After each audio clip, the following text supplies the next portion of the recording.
Les décisions issues du Conseil des ministres de ce mercredi 15 janvier 2025, qu'a présidé le chef de l'État, M. Patrice Talon, relèvent essentiellement du chapitre des communications et en voici la teneur. En point 1. Approbation de la politique nationale de financement du développement, PNFD 2025-2033. Cette politique est issue d'une démarche participative et postule qu'à l'horizon 2033, le Bénin assure la mobilisation et l'utilisation optimale des ressources intérieures et extérieures pour le financement du développement durable. Pour ce faire, 3 orientations stratégiques sont identifiées, à savoir l'amélioration du système de financement intérieur, le renforcement des capacités organisationnelles et institutionnelles du système national de financement extérieur du développement et l'amélioration de l'attractivité du pays. Par la suite, 3 programmes seront clairement mis en évidence pour y contribuer. Ils se rapportent au renforcement du système de mobilisation des recettes publiques, à la diversification des sources de financement pour la croissance inclusive et durable, puis au renforcement de la gouvernance du financement du développement. Les ministres chargés du développement et des finances sont instruits d'en assurer la mise en œuvre cohérente, les ressources étant à mobiliser aussi bien par le budget national et les collectivités territoriales que négociées auprès des partenaires techniques et financiers ainsi que du secteur privé. En point 2, travaux de réhabilitation et d'aménagement des voiries et pistes dans les communes de Savalou et Banté.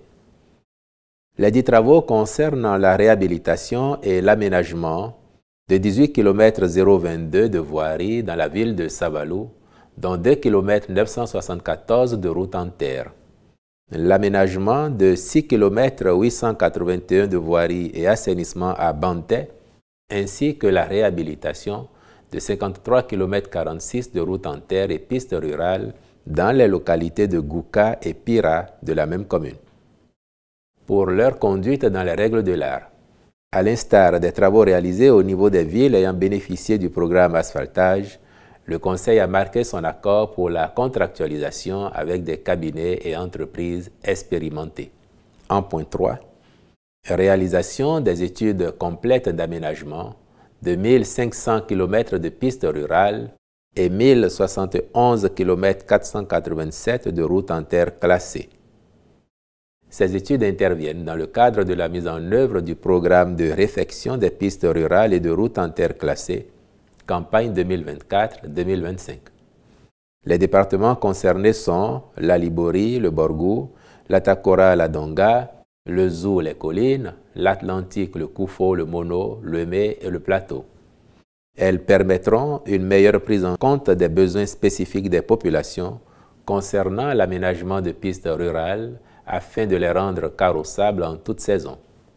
Ainsi, les dites études, en plus de celles réalisées au titre de la campagne 2023-2024, serviront de base au programme d'aménagement des pistes rurales et routes en terre classées, projeté à partir de la campagne 2025-2026 en application de la nouvelle stratégie nationale de l'entretien routier. En point 4, agrément au Code des investissements.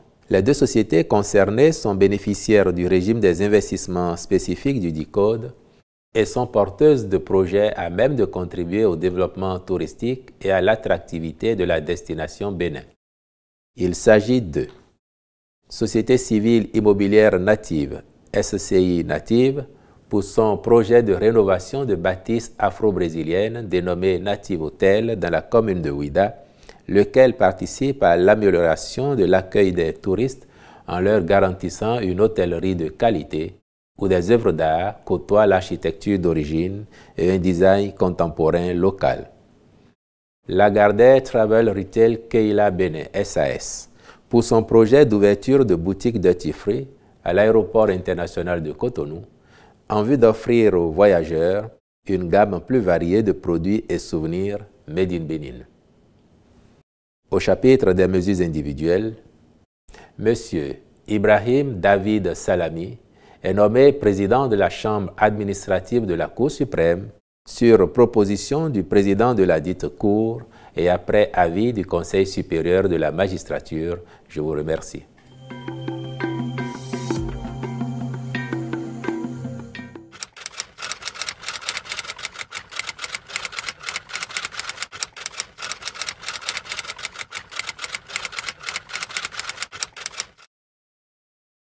Je voudrais d'abord, à l'entame de mon propos relativement à cette préoccupation, réitérer les condoléances du gouvernement aux familles éplorées et à la nation béninoise tout entière, étant entendu que le ministre délégué auprès du président de la République chargé de la défense nationale avait déjà formellement saisi chaque famille endeuillée d'un courrier officiel lui présentant les condoléances du gouvernement et indiquant les mesures d'accompagnement prévues par les textes, lois et décrets adoptés par l'Assemblée nationale ou par le gouvernement lui-même à l'initiative du chef de l'État et de son équipe, lesquelles mesures seront effectivement mises en œuvre au profit des ayants droit de ses compatriotes tombés en défendant la patrie. Relativement aux conditions dans lesquelles ce drame est survenu, nous avons bien évidemment commencé à tirer les enseignements.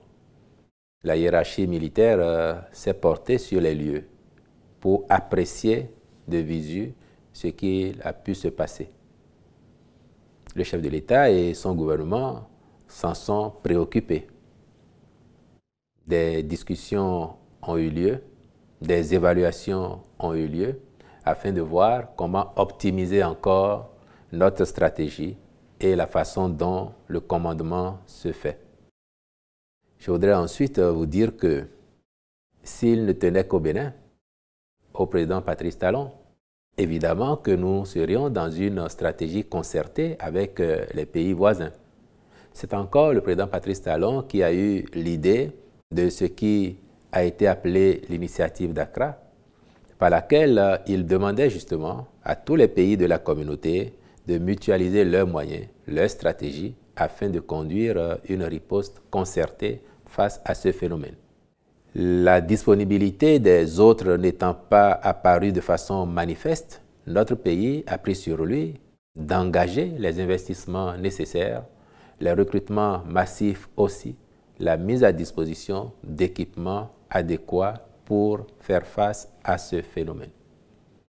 Les résultats sont tels que, s'il est vrai que nous connaissons de temps à autre des attaques, celles qui sont enrayées en amont représentent N fois le nombre de celles qui ont des effets, du genre de ce qui est intervenu le 8 janvier et que vous avez évoqué. Et il ne vous aura pas échappé justement que cette attaque est intervenue à l'endroit qu'il est convenu d'appeler le point triple, la zone frontière entre le Bénin, le Niger et le Burkina Faso. Et dans cette zone-là, si vous faites le point, il n'y a que le Bénin qui soit présent pour assurer une lutte contre ce phénomène. Des deux autres côtés de la frontière, il n'y a pas de présence étatique avérée, il n'y a pas de présence militaire. Quand le président de la République disait dans son message sur l'état de la nation devant l'Assemblée nationale le 20 décembre dernier que nous subissons ces assauts parce que dans certains pays voisins, ces criminels sont en roue libre, certains de nos compatriotes n'avaient pas compris. J'ai même entendu, j'ai même lu certains postuler que le président accusait les autres pays. Ce n'est pas le cas. C'est un constat que nous faisons. S'il y avait de la présence militaire des deux autres côtés de la frontière, avant que de venir essayer de s'en prendre à nos enfants, à nos hommes, ces délinquants, ces criminels, parce que c'est le thème qui convient, il faut le dire, ces criminels auraient essuyé tout au moins la résistance des autres forces armées de l'autre côté des frontières, ce qui n'était pas le cas. Mais cela ne nous décourage pas. Pour autant, nous savons que nous avons une armée mobilisée, des soldats debout, vaillants, prêts à défendre l'intégrité du territoire national en remplissant la mission que la nation leur a confiée, d'autant que le gouvernement, pour sa part, s'emploie à accomplir également sa part de mission. Et le meilleur hommage que nous puissions rendre à nos soldats, c'est déjà, pendant qu'ils sont là, leur garantir les meilleures conditions d'exercice de leur ministère. Donc mettre les moyens à leur disposition, mettre les hommes qu'il faut à leur disposition. Et quand je parle de moyens, des moyens adéquats. Et Dieu sait qu'ils en ont de plus en plus. Et s'il advenait qu'ils viennent à perdre leur vie en défendant la patrie, le meilleur hommage encore que nous puissions leur faire, en gardant le souvenir de leur combat, de leur mémoire au chaud dans nos cœurs, c'est encore d'accomplir les devoirs que les lois et règlements nous imposent en direction de leurs ayants droit, notamment leurs familles et particulièrement leurs enfants.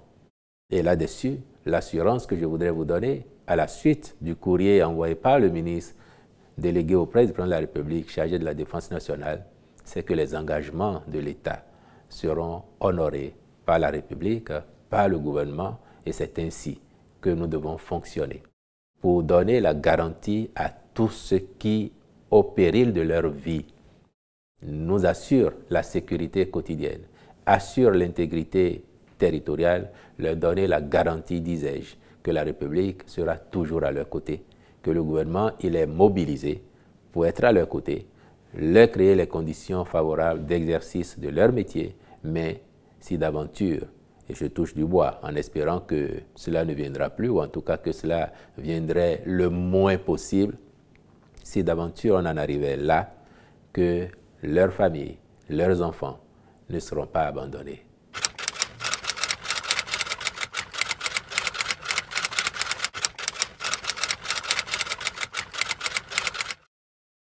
Entre les lignes, vous soulignez le succès éclatant, je dirais époustouflant, et que l'on aura observé. Ce qui fait que, de par le monde, comme à l'intérieur du pays, la satisfaction est au rendez-vous et chacun a pu être un peu bluffé quand même de voir que nous avons été capables d'organiser une manifestation de cette envergure avec autant de réussite. Je vais profiter de votre question pour dire que ça a été un choix assumé de tenir ces manifestations parce que nous n'avons pas vocation à céder à la provocation ou à céder aux criminels. Vous aurez néanmoins observé que le premier jour des manifestations, c'est-à-dire le jeudi 9, au lendemain de l'agression, ni le chef de l'État, ni les membres du gouvernement ne s'étaient portés sur les lieux. C'était notre façon d'être en communion avec les familles éplorées et avec la nation dans son ensemble. Mais après, nous travaillons à bâtir un Bénin résilient. Et il ne nous appartient pas de courber l'échine face à l'ennemi.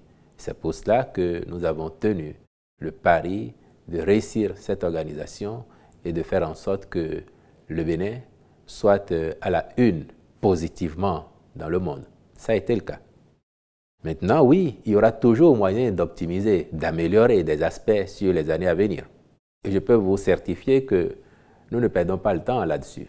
Le chef de l'État en premier, qui a convoqué déjà pour vendredi matin une réunion d'évaluation de cette édition des Vodou Days afin de projeter ce que pourrait être l'édition 2026 et que les équipes très tôt commencent à y travailler pour que l'expérience soit encore plus agréable pour tous ceux qui y vont, qu'ils soient des nationaux ou qu'ils soient des touristes. Et on a pu voir combien le nombre de touristes a été multiplié comparé à ce qu'on a observé l'année dernière. Et c'est cela la projection que nous faisons, c'est cela notre ambition, faire en sorte que ce rendez-vous devienne un rendez-vous incontournable, aussi bien pour les Béninois du Bénin, ceux de l'étranger, que pour les touristes, les étrangers en général, qui pourront s'intéresser à la culture africaine, à la culture béninoise en particulier, et faire en sorte que d'année en année, le deuxième vendredi du mois de janvier de chaque année devienne un détour incontournable sur le circuit touristique mondial et que notre pays en tire le maximum de dividendes possible.